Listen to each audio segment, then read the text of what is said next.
Mudah-mudahan semuanya sehat ya, supaya bisa semangat untuk belajar. Sebelumnya, perkenalkan, nama saya Setiorini Puji Rahayu. Saya guru kimia di SMA Muhammadiyah 4 Sidayu. Dalam video pembelajaran kali ini, saya akan membahas materi tentang identifikasi asam dan basa.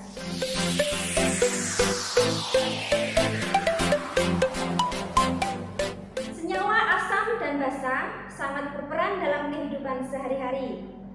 Contoh bahan yang mengandung senyawa asam yaitu buah lemon dan air aki.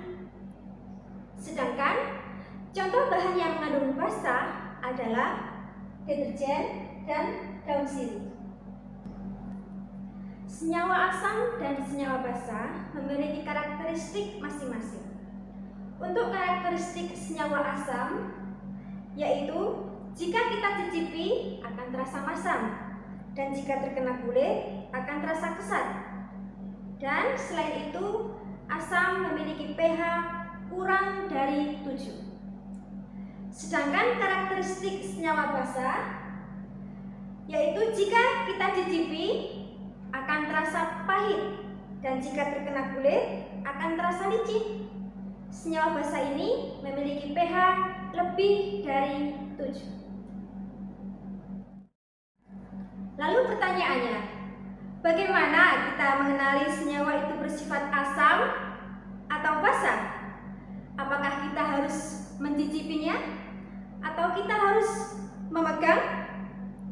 Jawabannya tentu tidak, karena itu sangat berbahaya.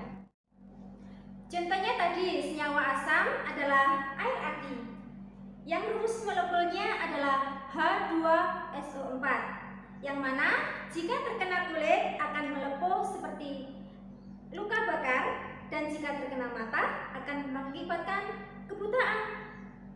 Contoh lain, senyawa basa adalah natrium hidroksida. Rumus molekulnya adalah NaOH, yang mana itu adalah salah satu bahan baku pembuatan deterjen, yang jika terkena kulit akan terasa gatal-gatal serta mudah iritasi. Lalu bagaimana cara kita mengenali suatu zat bersifat asam atau basa? Nah, cara yang tepat adalah dengan menggunakan zat petunjuk yang dinamakan dengan indikator asam basa, atau bisa dengan menggunakan alat ukur yang disebut dengan alat ukur pH meter. Nah, kita bahas satu persatu ya. Yang pertama yaitu indikator asam basa. Apa itu indikator asam basa? Indikator asam basa yaitu zat yang dapat berubah warna dalam keadaan asam atau basa. Indikator asam basa ini ada 3 macam. Yang pertama yaitu kertas lakmus, yang kedua indikator universal, dan yang ketiga adalah indikator alami.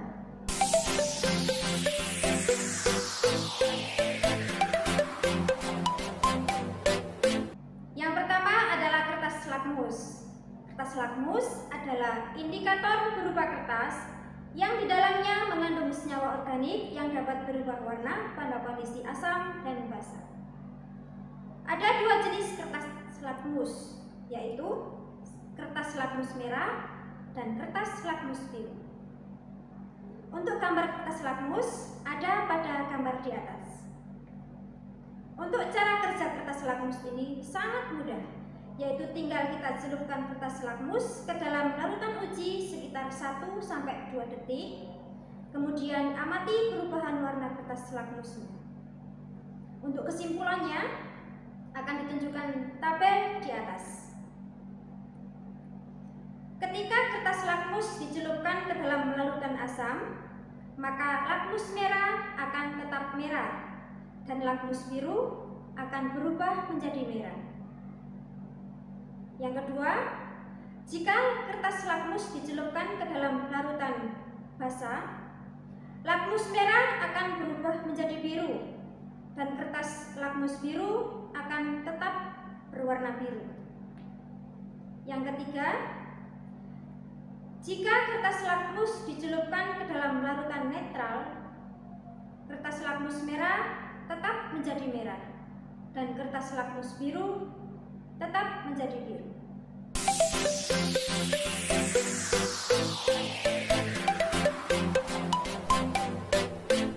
Indikator asam basa yang kedua yaitu indikator universal.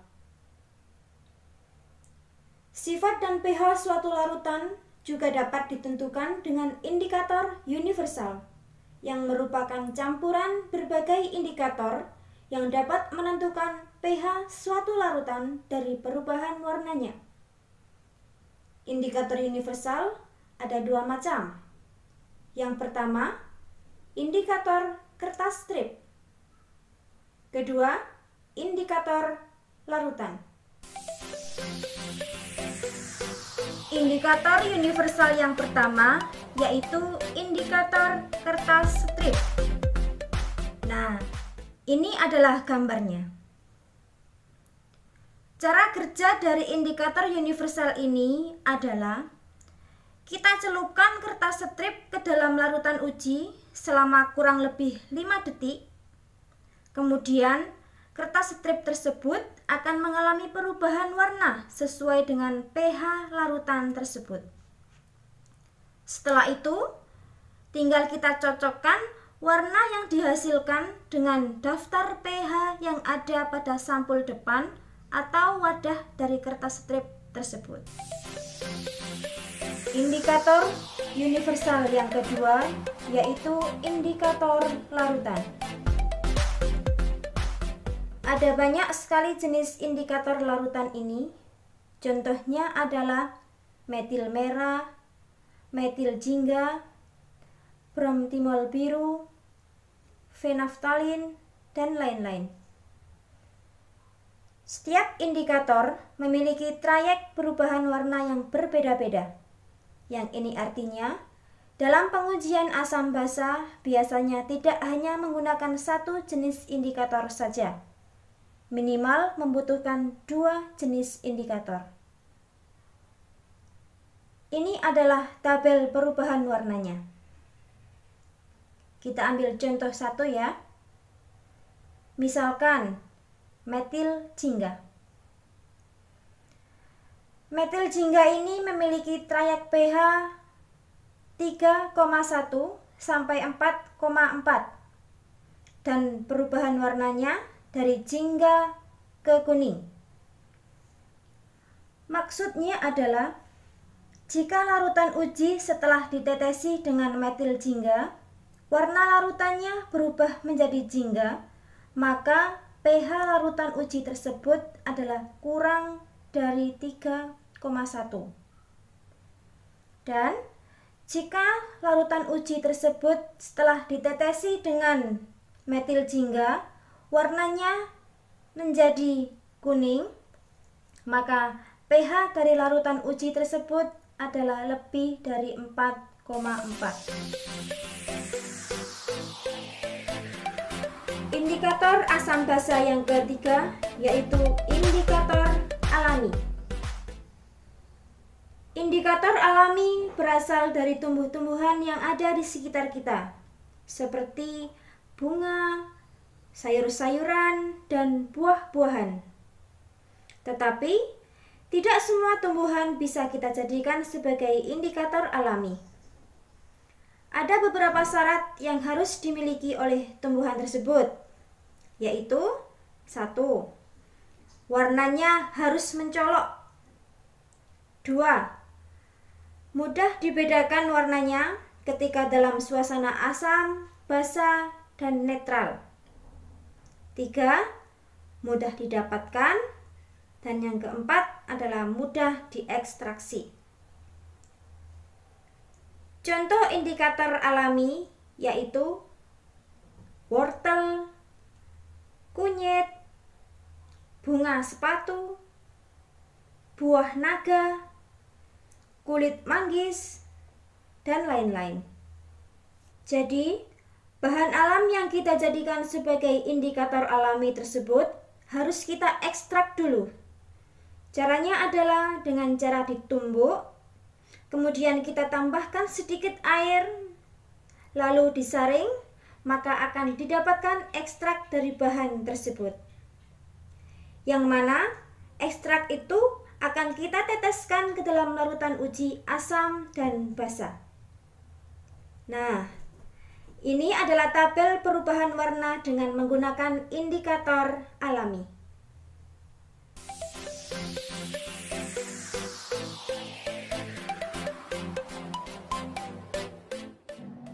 pH meter adalah sebuah alat elektronik yang berfungsi untuk mengukur pH suatu cairan. Sebuah pH meter terdiri dari sebuah elektrode yang terhubung ke sebuah alat elektronik yang mengukur dan menampilkan nilai pH. Berikut adalah gambar pH meter. Cara kerja pH meter adalah sangat mudah, yaitu dengan cara pH meter dicelupkan ke dalam larutan uji. Jika nilai yang ditampilkan kurang dari 7, maka larutan tersebut adalah larutan asam. Jika nilai yang ditampilkan lebih dari 7, maka larutan tersebut adalah basa.